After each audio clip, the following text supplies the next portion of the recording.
This is Steve Ludwig's, that's me, classic pop culture, show number 143, and our guest, Ken Sagoes. And now, Joe Mandica, writer, producer, and singer of our theme song. Take it away. Classic pop culture. It's classic pop culture. Hosted by Steve Ludwig and Ludwig. It's classic pop culture. It's classic pop culture. Classic pop culture.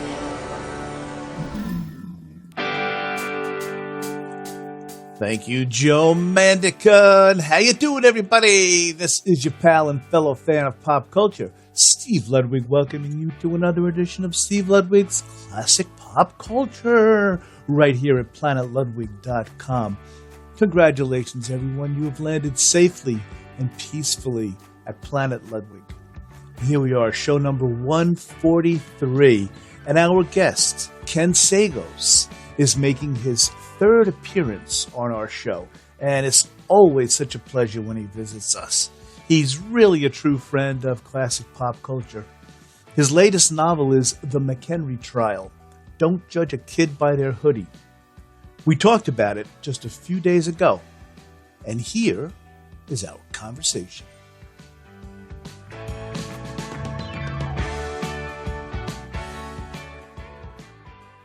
My guest, Ken Sagoes, is an award-winning author, a screenwriter, and playwright, for which he received rave reviews, and a 5-time Cable Ace nominee and winner.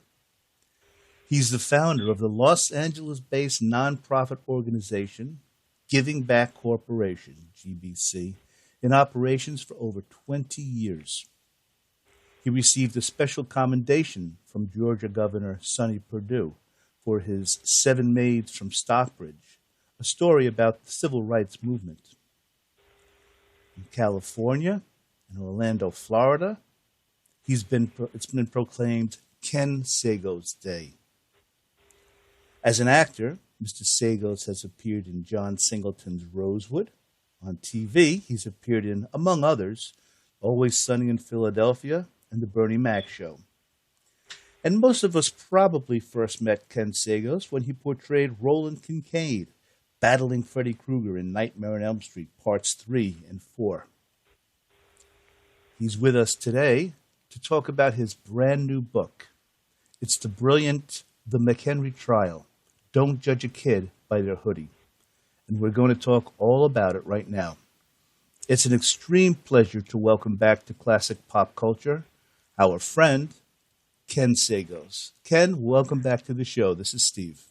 No, and thank you, and I appreciate coming back and what's going on in this world now. It's just happy to be able to talk to people, and before we get started, I just want everyone to be safe and to be well, and that we're going to beat this. We're going to beat this. I am with you. It's so positive. You know, isn't it something, Ken, that with all the strife and everything that goes on in the world, when something like this happens, you can always seem to get a positive out of it. People do know how to work together. Yes. And you know what is so positive about that I hope people can see? You know, for the people who look at racism and all these things, the negative that goes on, when this kind of stuff came out, no one looked at race, no one judged. Everybody said we got to come together. Everybody came together, and we have become one giant fist. Mm-hmm. And we're going to knock this thing out the park. We're going to knock it out the park. So we all are one giant fist right now.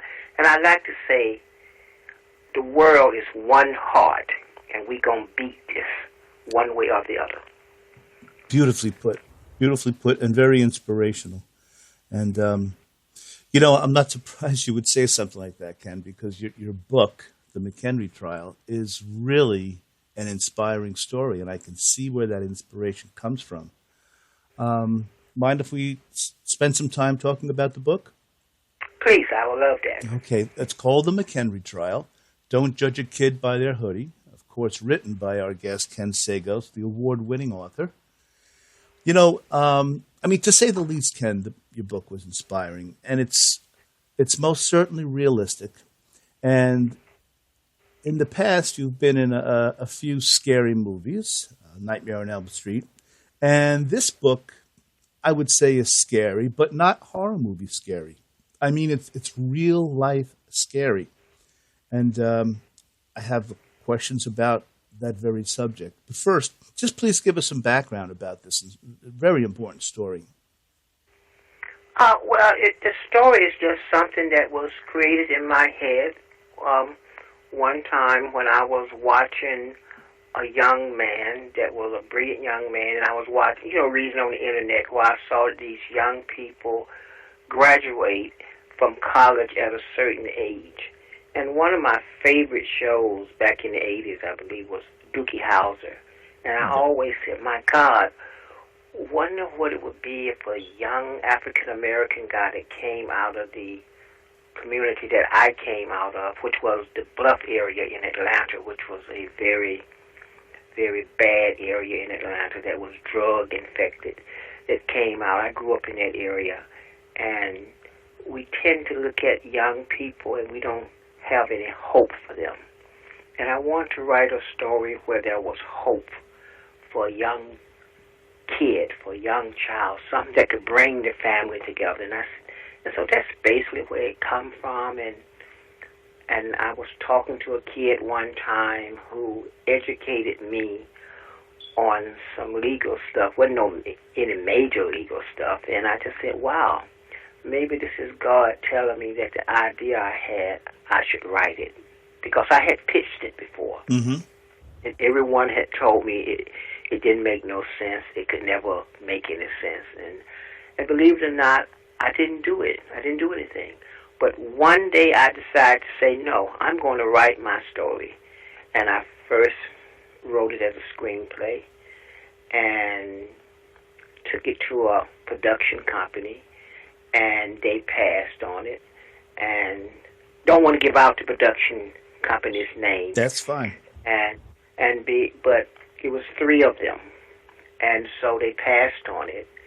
And then about 3 months later, the female lady that was into the meeting, she asked to have a meeting with me.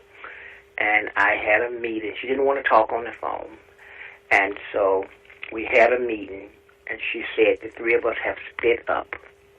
And she said that we all love your story. We just didn't know how to ask you a particular question if we wanted the story. And she said, but I would like to take it on, but I would like to make one change. And I asked her what was that. And she said, could we make the kid white instead of an African American? Oh boy. And then she said, "Oh, it's not a race thing. I just think it'll be a better sale, and I hope you don't think the worse of me." And I had to say, I said, "No, I don't. What you just told me is that I have a wonderful story." And good answer. Yeah. What you just told me is that this is a good story, and so I didn't take it any other way, except the positive. I don't want to look at negative anymore. I want to look at the positive. And so that's what made me come and write the story. And then I said, I would like to direct this story. And so I raised the first part of the funds to make a short film. And so I've completed my short film, I've written my book, and I have written a full-length feature film. And my goal is to one day that everybody will go to the theater and see this film. Oh, that is wonderful. I have complete positive thoughts that this is going to happen, Ken, because you're such a hard worker and you're so sincere, and I'm sure that's going to happen.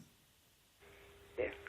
And it says, don't judge a kid by their hoodie. And everybody knows somebody who wears a hoodie. And I just thought that was just a wonderful title. a young person that you would think very negative about just by the way he looks. But underneath that, there's a genius, and there's an attorney. Mm-hmm. Yes. There's someone that, yes. So I'm very happy about where this story is going. But it's going there not just because of me, Steve, because I am a product of a lot of powerful wind beneath my wings. And that's what keeps me going. Mm-hmm. I realize that I'm flying because of people like yourself. Oh, my goodness.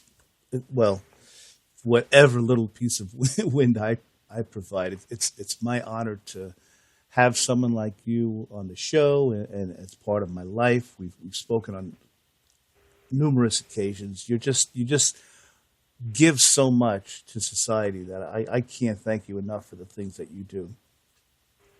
No, I thank you. Everything is, and that's just me. I sometimes I think I do a disjudge. Don't do well by myself by giving so much, but everything comes back around, and I love doing it. I just love doing it. I love who I am. I love what I do.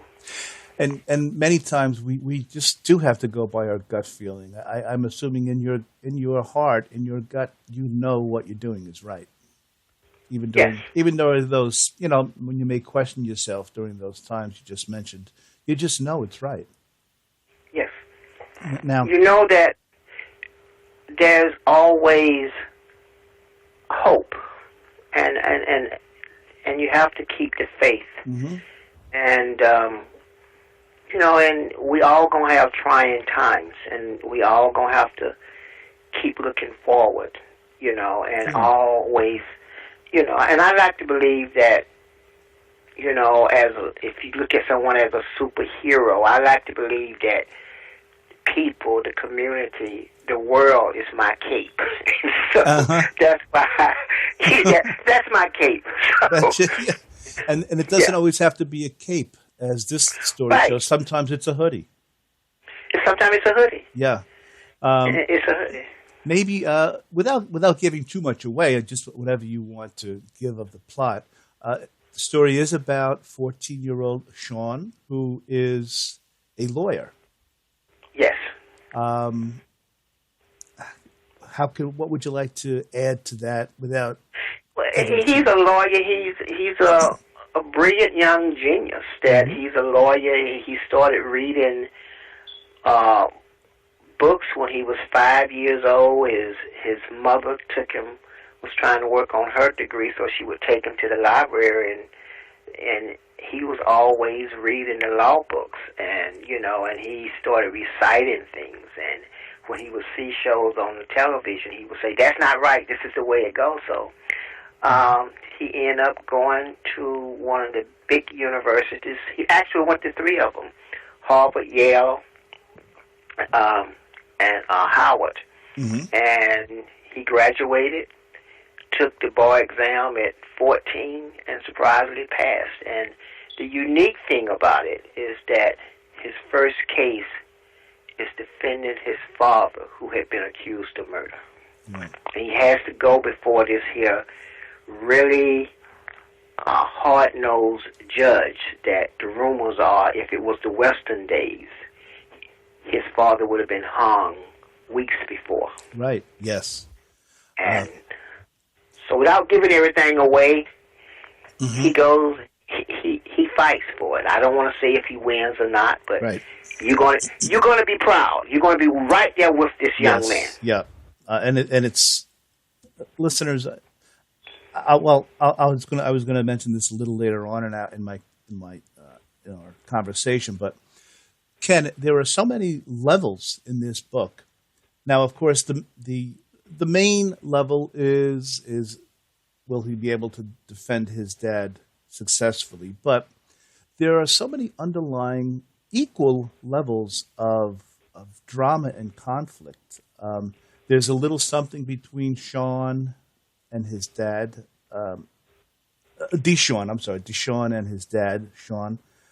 And that's, to me, it was so exciting. Like, what's going to happen between them two? Is a certain episode in the story, is this going to work out? And aside from worrying how the case was going to turn out, it's just there are so many levels that you so really wonderfully weaved together, and it shows your wonderful expertise as an author, and I really appreciated that as the reader.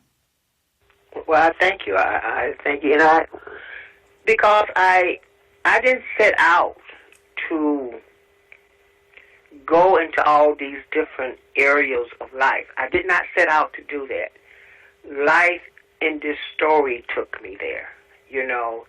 There's a wonderful distance between the father and the son. Mm-hmm. That makes the father has to distance himself from his family and become homeless. So we get a touch of what goes on in the homeless world, in the mental world, because something happened to the father that caused him to do that. Mm-hmm.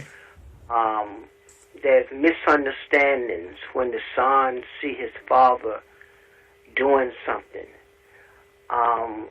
Sex. And it just, yes. Sexism. And yes. It takes you to different worlds, and in this world where we have this plight of homelessness, to be, and a part of the story take place in the homeless community, and to see what some of them have to go through. And along the way, his knowledge, the young man's knowledge, helps people who are being taken advantage of legally. And so, like I said, it's not anything that I set out to tell. It just happened. Yeah. And I would like to take the credit I would like to give is that when I write, I try to possess the character. I try to make the character real. And when you try to make the character real, sometimes life comes in there and make it real. I've heard, especially with authors like yourself, when I've read reviews or interviews with authors, they say more often than not, the story wrote itself, or the story took me there. Yeah. The character went there. I had nothing to do with it. It just went there naturally. And it seems like that's what you found when you were writing the McHenry Trial. Yeah. And as you know, through my organization, Giving Back, I work with a lot of young people, and from middle age on up into college. And so I get a chance to see their world and see what they think in their world. And even though this young man is 14 and he's a brilliant young lawyer, even though he has went to these big Ivy League colleges, at the end of the day, he still is a kid that wants what every kid wants. Absolutely. Mm-hmm. The love of his parents and his father. At the end of the day. And another thing of the so many things that I appreciated about the story was, obviously, Deshawn's a genius. But like you just said, he's 14, and he does make some strategic mistakes along the way that a 14-year-old would make. And that makes his character that much more realistic. He's not like just this perfect genius, he's going to do everything right. He doesn't. He makes mistakes. He's a human being. Yes, and I don't want to say what he can't do, right. But there's something very simple that he can't do that normally a father shows a son how to do. Yes. Something very simple. And I had a friend who read the script and saw it, and they said, I can't believe that if this is a genius, they don't know how to do this. Mm-hmm. And that made me go out and do something. And I went out in the community with this object and asked 11 young men to do this, and only one could do it. Mm-hmm. Yeah. So, again, I am grateful for the character of Deshaun for allowing me to possess him to write the story. And that's the way I look at it. I want to let our listeners know they can get the book by going to the SAGOEScompany.com, correct? Your website? They can order it there. The SAGOEScompany.com.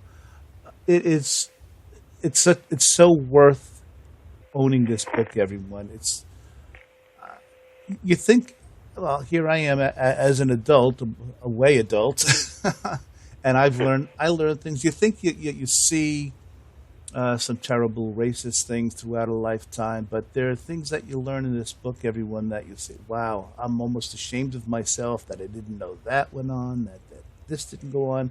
And it's just a beautiful love of family story as well. There are so many levels, and they don't get confusing everybody. They're just like Ken said, they're just natural things that happen in life that they are weaved together spectacularly. So please, the SAGOEScompany.com for the book.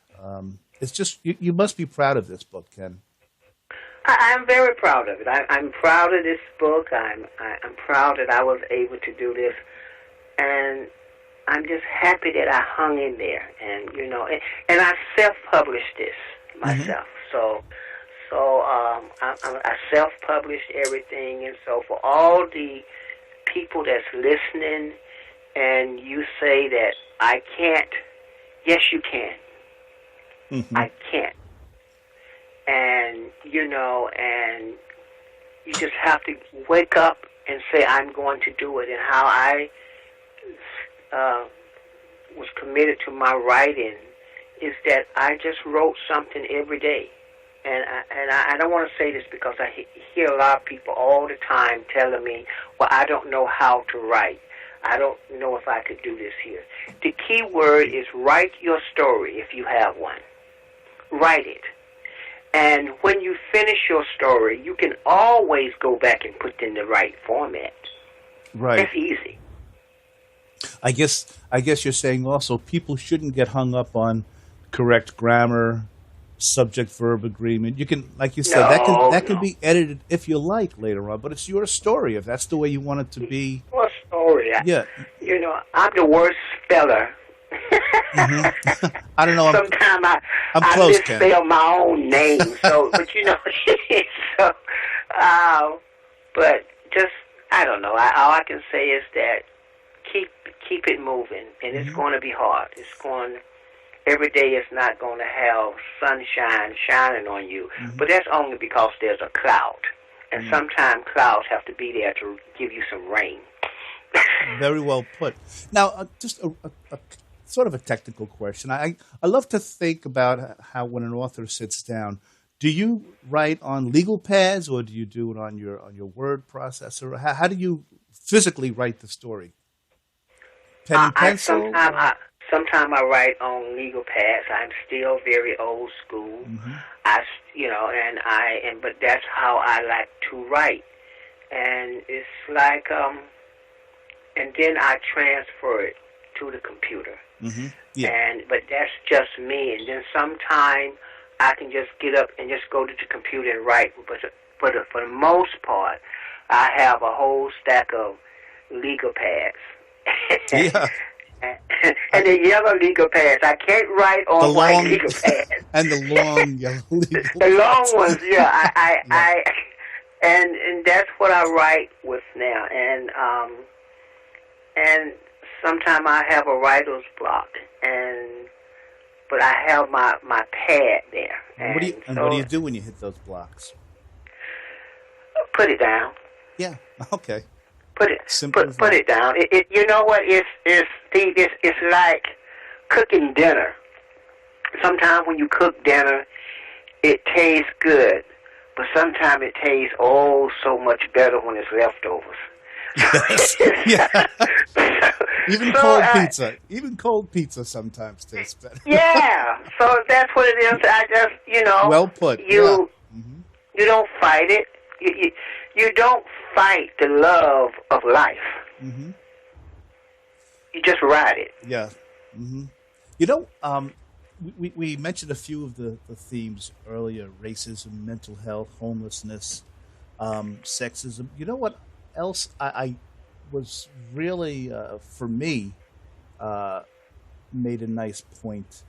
Now, many of us hear about ageism, how old people don't have much to offer to society, but you handled reverse ageism in the character of Deshawn. Yes.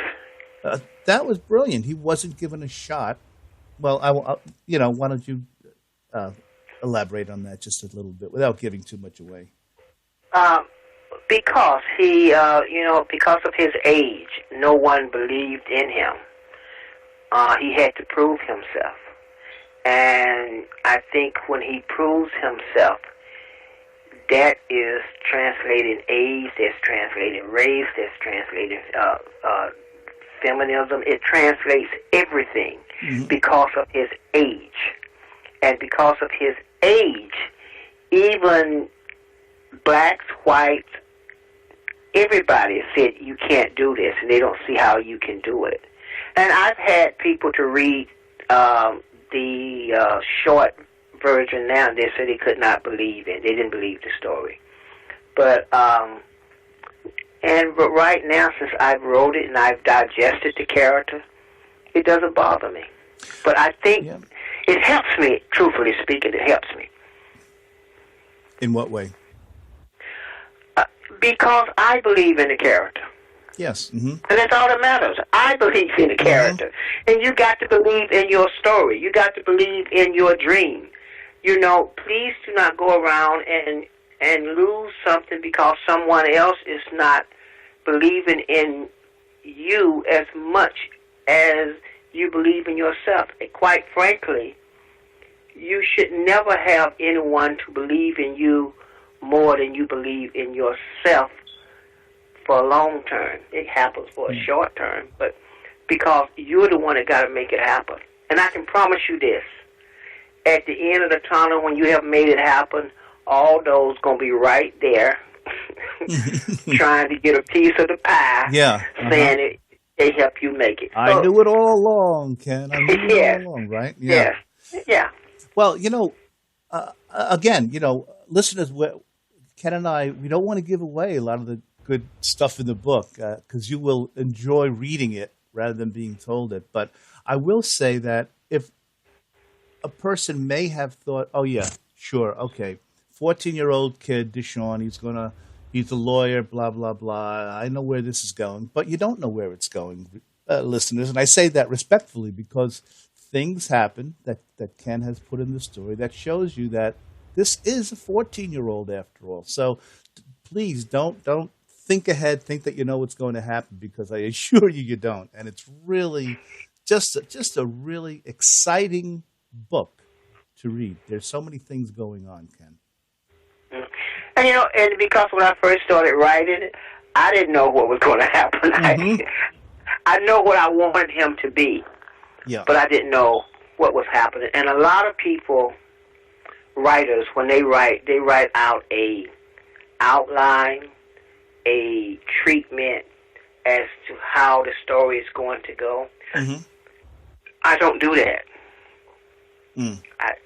I have, but I don't do it because I don't like to be able to confine to that it has to go this way. Yes, you do kind of block yourself in that way, huh? If you do it that way, yeah. Because when I started out, the homelessness was not there.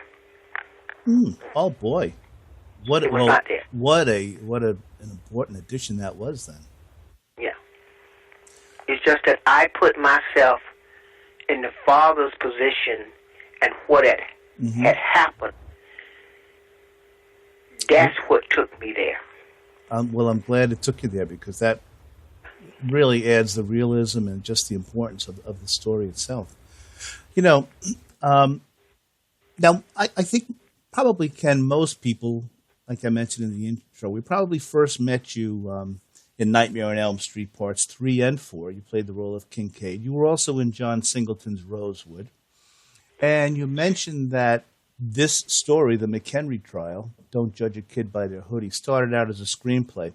Did you pick up things when you were an actor in those movies that you might use today, or were you just kind of, you know what, I better just be this young actor and just follow the script? Or were you observing at all times of how things work? I always observe, Steve, but let me also add this here. In Nightmare on Elm Street, many know, but I am actually the first African American to survive a major horror film and return to a sequel. Yeah, so yes. I made history with that. You absolutely did. And sadly, many times African Americans are the first to be killed off in horror movies. Isn't that terrible? No, really. Right. Have you noticed? And here you are completely did a 180 with your character. Yes. Yes. Mm-hmm. I give credit to Wes Craven for that. And, so it is, I've been blessed. I've really been blessed with the roles that I've had. I've been able to work with some of the great actors of our time before then and time now. I've been able to work with Denzel Washington. I studied with Marlon Brando. Oh, Lord. Wow. John Singleton, you just name it. I've worked with some of the great and trained by Telly Savalas. And because when I first came to Los Angeles, I'm telling my age now, the first person that I met, I got a job as a security guard at Universal Studios, a young kid that didn't even know how to, do anything. And the first person that I met and talked to me very briefly was the late, great, Alfred Hitchcock. And, oh, my heavens. Oh, my gosh. So I got a chance to meet them in some of their final days. And even though it was a short conversation and he told me what to do, I was just grateful that someone spoke to me.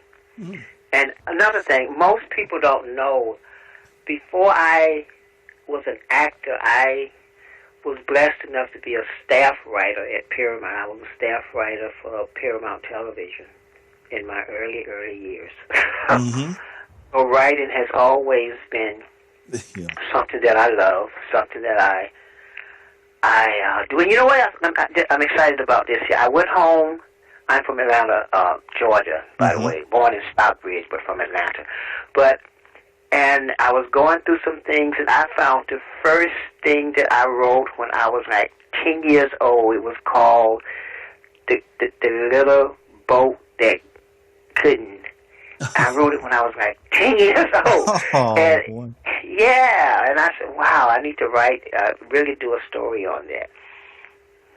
I just said, I don't know why it came. I just had to tell that story. Ken, I'm not being facetious. That's a children's book just waiting to be published. Yeah, no? yeah, Really? I no. Yeah.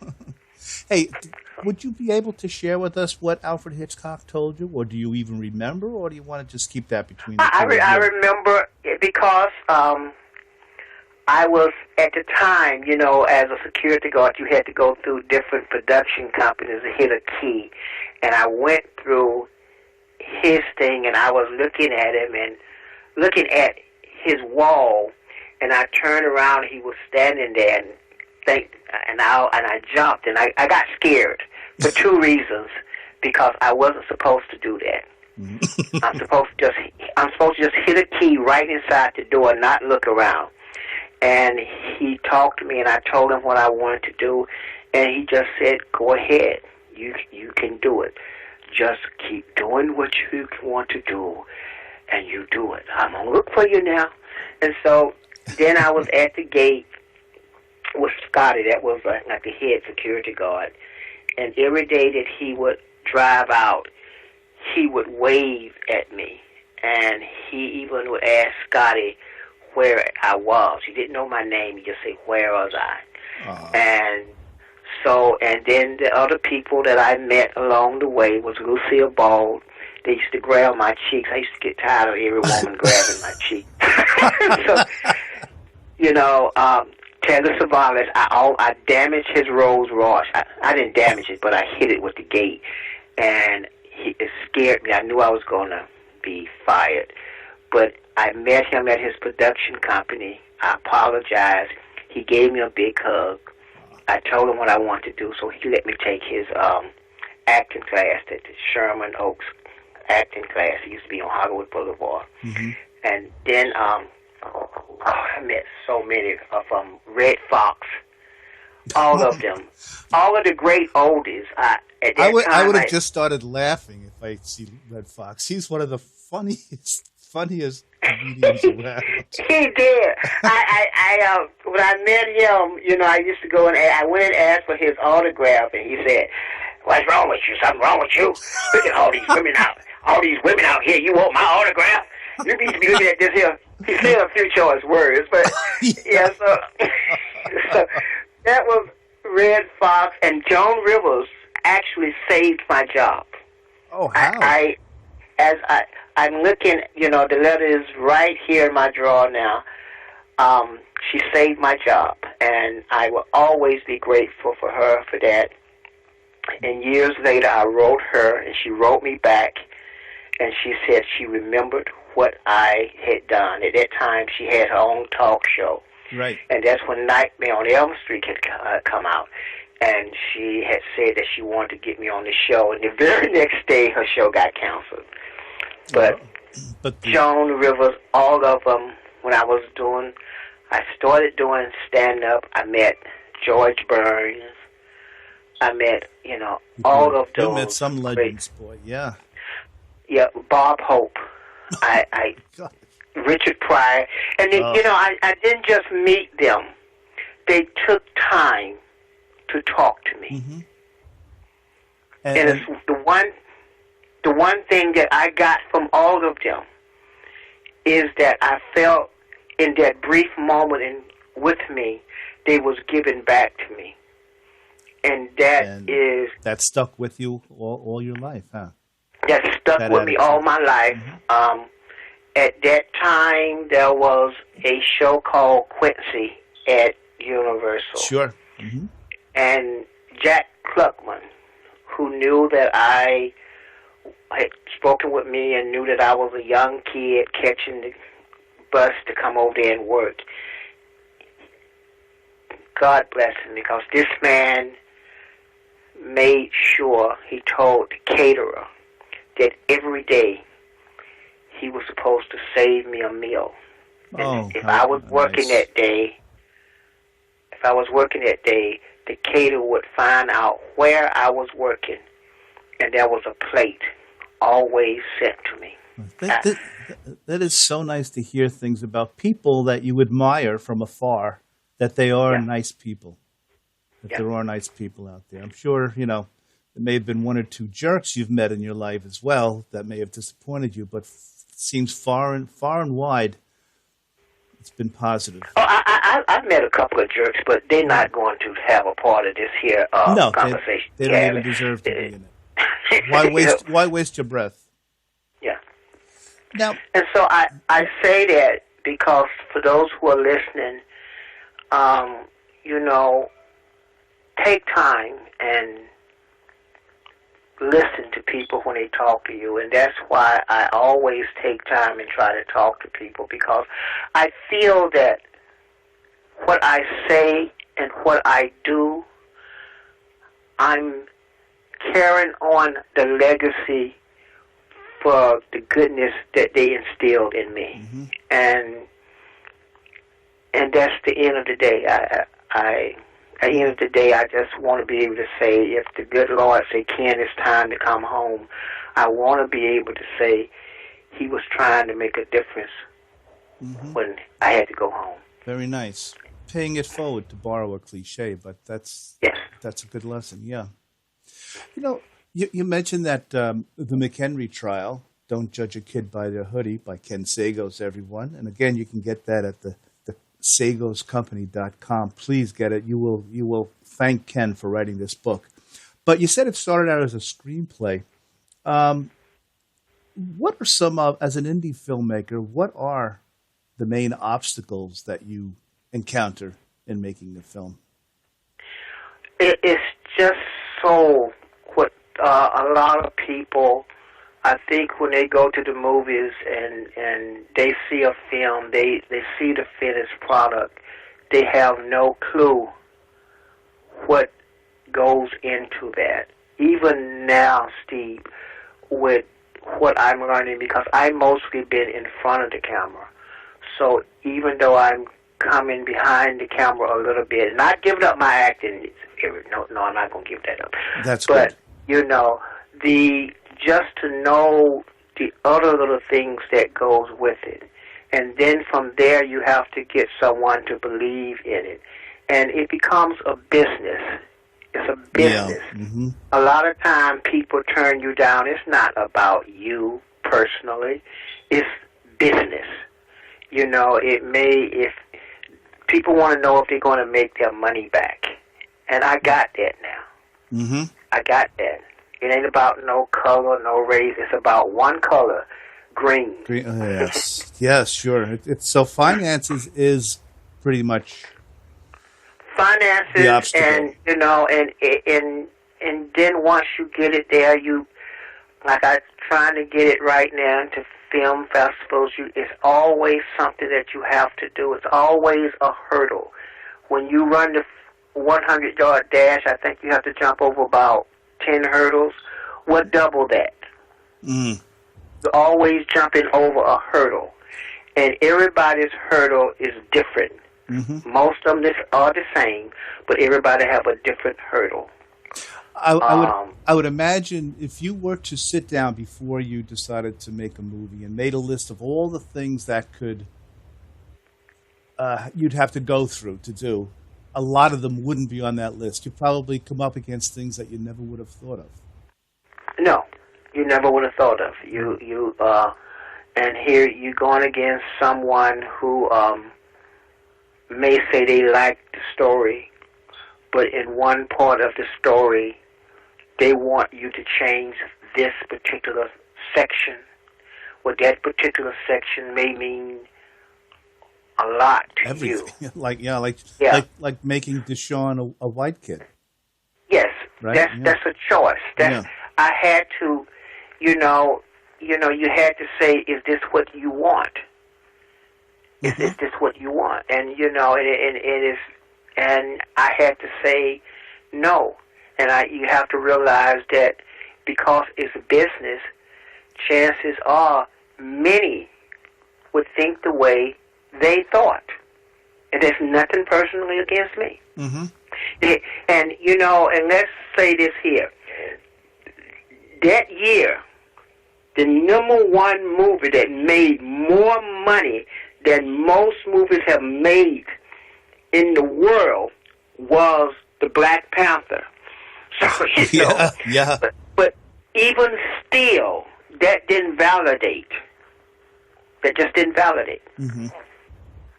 That was, but, a good movie is a good movie. A good movie is a good movie. Now, now with all this, everything that's going around now, you have these, like the Netflix, the Amazon, everybody's doing their film. Mm-hmm. And you can go and have a movie made. For me personally, I have to think business. Do I want to make something so I can get some money back? It's sure, of course, absolutely. So it's a lot of variables that go in there. And you want to know something? I have not reached them all. I can't tell you what is ahead of me after we hang up and what goes on next week. Mm-hmm. Right now, I'm working on trying to get a post editor and sound mixer and colorist. I'm trying to do all of that. Things that I never knew.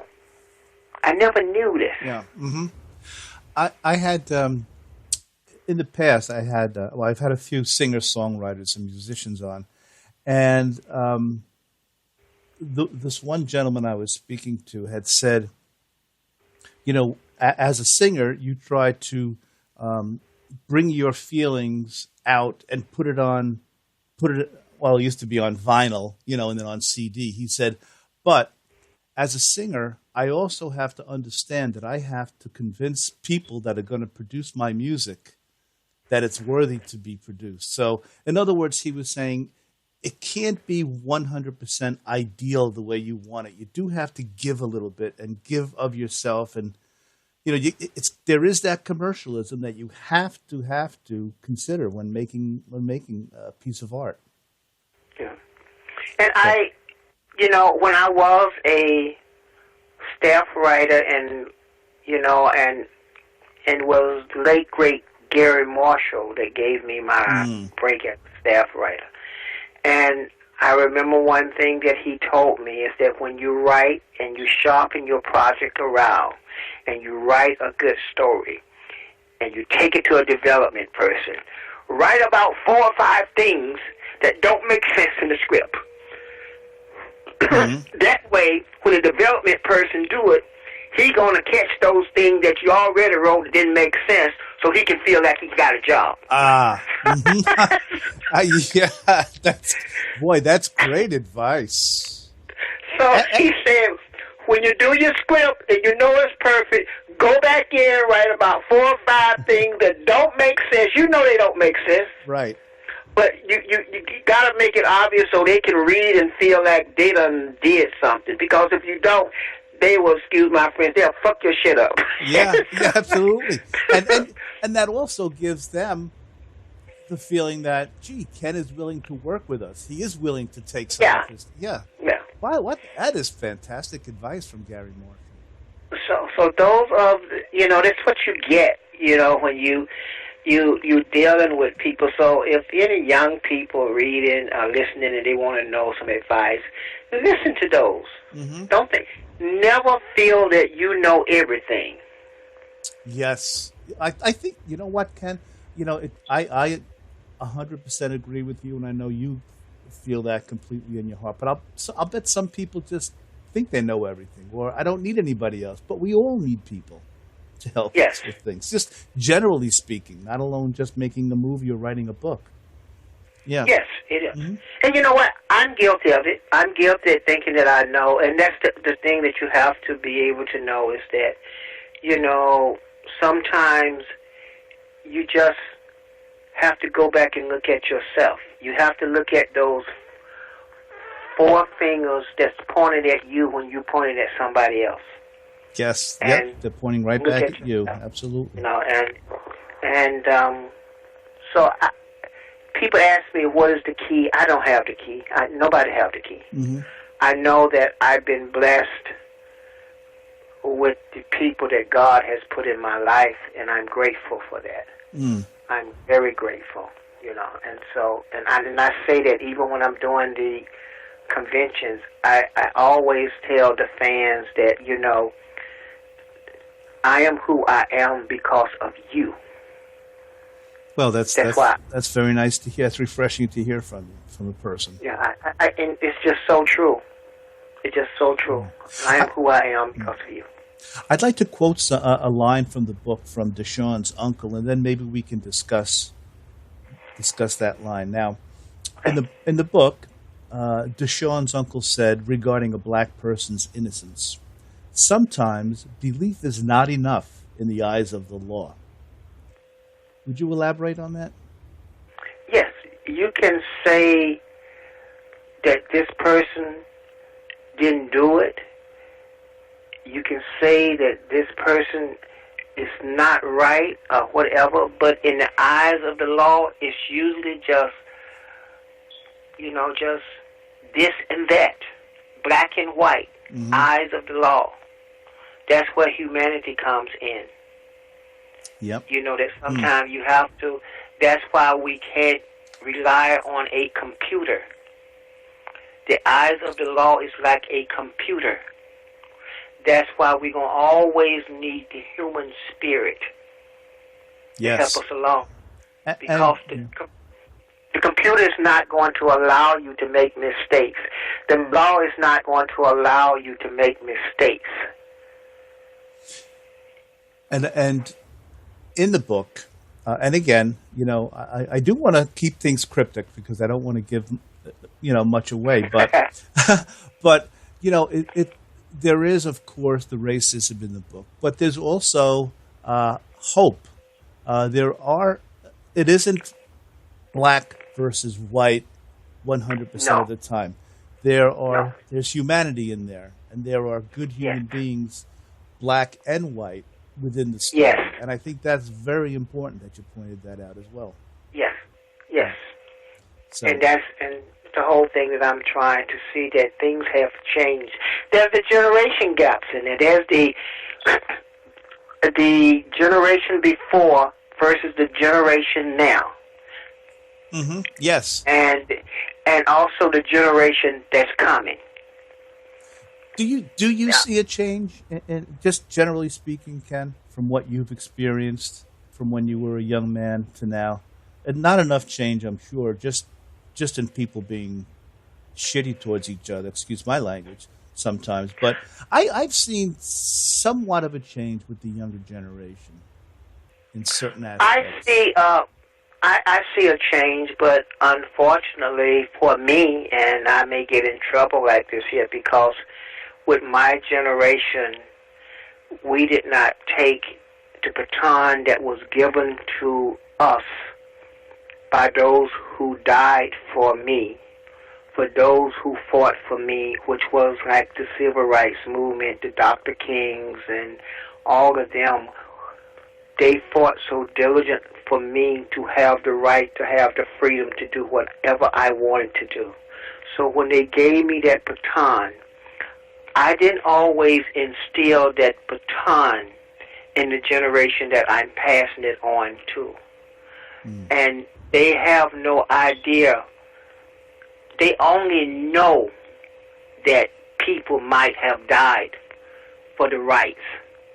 They don't know what it felt like to see, to watch, and to hear, and to talk to those who died for their rights. Mm-hmm. And because of that, they don't tend to carry that empathy, that love, that rejoicefulness of who I am, like I feel that they should.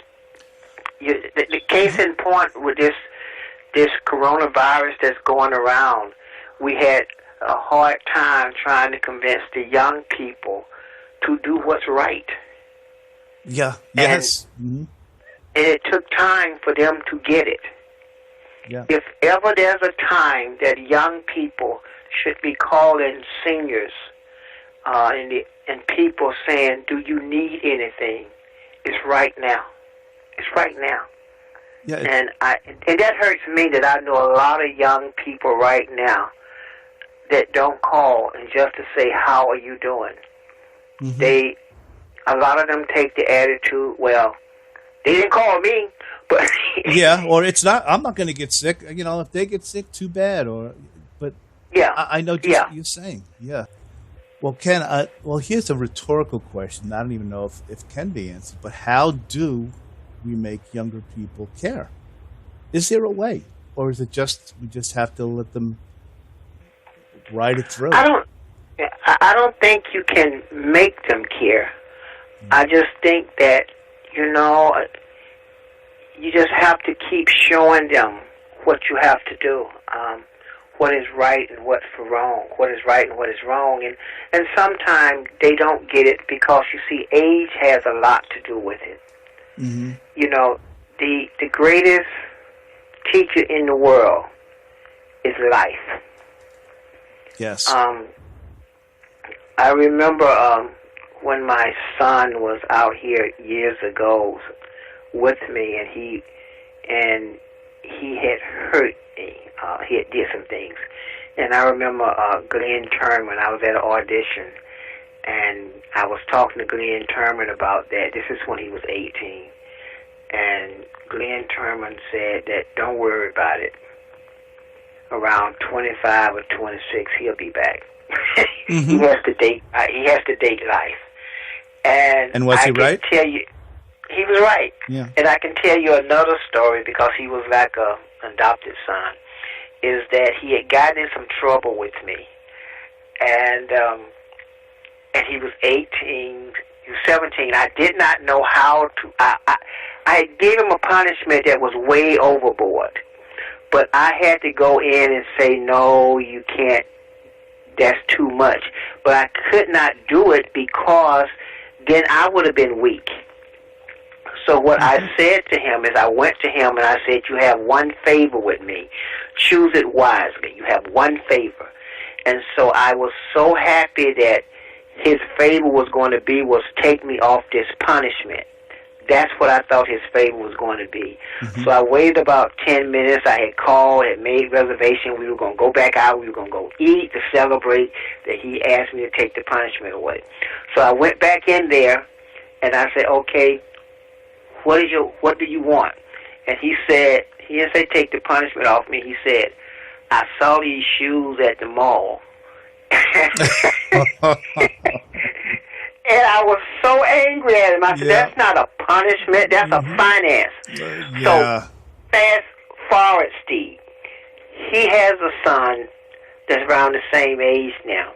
And one day I was talking with him on the phone, and his son had did something. He said, Pops, hold on. And I heard him go in there and say to his son, you got one favor with me. See that? So the point is they may not get it today. Right. Mm-hmm. They may get it tomorrow. And that's what we, or you and I have to remember for ourselves, that keep saying it, it will sink in sooner or later. But you have to continue to be the example. Yes. Mm-hmm. That is the hardest of them all. We have to remember to wear the big boy pants. The big boy pants. Yeah. Now, I should have asked you this before when we were talking about the technical aspect of the book, but how long did this book take you to write? The screenplay took me about 3 months to do the final, to do the screenplay. Then I had to go back and do the touch-ups. Mm-hmm. But then when I wrote the book, I had the advantage because I was writing the book based off the screenplay and based off where I lived. So I actually went back home to Georgia and walked around the community, and it brought back memories. And those memories, so I'm going to say it took me about another 2 or 3 months to write the book. Mm-hmm. But I was so clear about the story. I was just so clear about the story. What do you usually write a screenplay intending it always to be a movie, or no? Does it go back and forth? Yes. I most of the time, yes, because I just like writing. Mm-hmm. And I want to be able to leave something. You may can leave a screenplay, but usually the screenplays may not never get made, and they just on your shelf. They just may get thrown away. But if you write something in a book, they usually can be passed down. That's like your memoirs or something. So yes, yeah.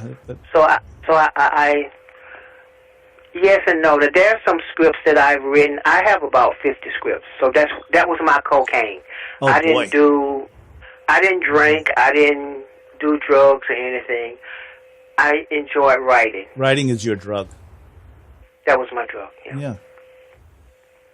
Well, Ken, this is. I think we've been speaking. Not that I could have gone for 20 hours. We've been speaking about an hour. It seems like 10 minutes. You're such an interesting person to speak with, and it's so nice that we touched base again. And what may I get a promise from you that when it is finally a movie that you'll come back on and we'll talk about the movie version?